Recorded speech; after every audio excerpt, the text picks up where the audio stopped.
Isaiah 46:4 ഞാൻ നിങ്ങളെ സൃഷ്ടിച്ചു, നിങ്ങളെ വഹിക്കും, ചുമലിലേറ്റി രക്ഷിക്കുകയും ചെയ്യും.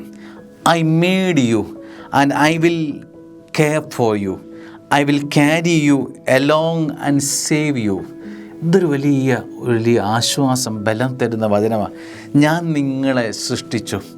നിങ്ങളുടെ സൃഷ്ടിയുടെ കാരണം സൃഷ്ടാവ് ഞാനാണ്. നിങ്ങളെ ഞാൻ വഹിക്കും. ജീവിതത്തിൻ്റെ എല്ലാ വഴികളും നിന്നെ വഹിച്ചു കൊണ്ടുപോകുന്നത് നിൻ്റെ കാൽ ചുവടുകളല്ല, നിൻ്റെ ജീവിതത്തിൻ്റെ ഒരു ബലങ്ങളുമല്ല. അത് കർത്താവ് തന്നെയാണെന്ന്, നിന്നെ സൃഷ്ടിച്ചവൻ തന്നെയാണെന്ന് വചനം ഉറപ്പ് തരിക. ചുമലിലേറ്റി, അതാണ് ഇന്നത്തെ ഹൈലൈറ്റ്.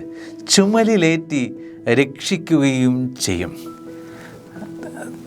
തറയിൽ വെച്ചല്ല നിന്നെ കൊണ്ടുപോകുന്നത്, നിന്നെ അത്രമാത്രം സുരക്ഷിതമാക്കി അവൻ്റെ തോളിലാണ് വെച്ചു കൊണ്ടുപോകുന്നത് എന്ന് വചനം പറയുക. നല്ല ഇടയൻ്റെ അനുഭവം നമുക്കറിയാമല്ലോ.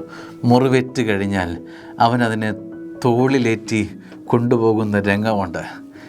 സത്യത്തിൽ ഞാൻ ആലോചിക്കാറുണ്ട്, എത്ര അകലങ്ങളിലേക്കും ആ കൂട്ടങ്ങളിൽ നിന്ന് അകന്നു പോകുന്ന ജീവിതാനുഭവങ്ങൾ വരുമ്പോഴും, ഒറ്റയ്ക്കായി മാറ്റപ്പെടുമ്പോഴും കർത്താവ് നിനക്ക് വേണ്ടി കാത്തിരുന്ന് ആ മുൾപ്പടർപ്പിൽ നിന്ന്, നിന്നെ ഒറ്റപ്പെട്ടുപോയ ജീവിതാനുഭവങ്ങളിൽ നിന്ന്, മുറിവേറ്റ അനുഭവങ്ങളിൽ നിന്ന് നിന്നെ എടുത്ത് തോളിലേറ്റി നിന്നെ സൗഖ്യപ്പെടുത്തി, നിന്നെ വെച്ച് കെട്ടി, നിന്നെ സുരക്ഷിതനാക്കി നിന്നെ ഭവനത്തിലേക്ക് കൊണ്ടുപോകുന്ന കർത്താവ്.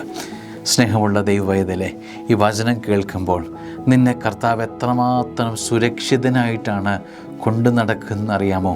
ഒരു നല്ല അപ്പൻ്റെ സ്നേഹം എപ്പോഴും ജീവിതത്തിൽ സ്വീകരിച്ചിട്ടുള്ള നമുക്ക് ആ സ്നേഹവലയത്തിൽ എപ്പോഴും നിലനിൽക്കുന്നതിൻ്റെ സുരക്ഷിതത്വവും ബലവും തിരിച്ചറിയാനുള്ള വചനബലമായി ഈ വചനം മാറട്ടെ എന്ന് പ്രാർത്ഥിക്കുന്നു. ദൈവം അനുഗ്രഹിക്കട്ടെ. ആമേൻ.